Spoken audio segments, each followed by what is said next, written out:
may boost brain function. Ang regular na pagkonsumo ng dragon fruit ay maaaring magpababa sa risk ng neural degeneration.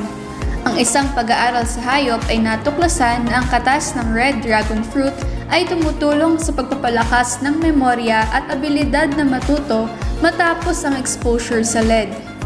Ang dragon fruit ay mayroong magnesium.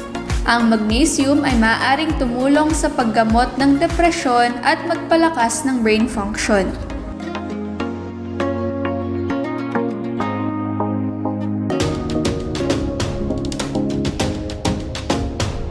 Good for hair. Kailangan mo ba ng makapal, itim at makintab na buhok? Subukan ng dragon fruit powder na may halong isang baso ng gatas, isang beses kada araw at tutulungan ka nito. Ang mayamang mapagkukunan ng sustansya sa fruit extract powder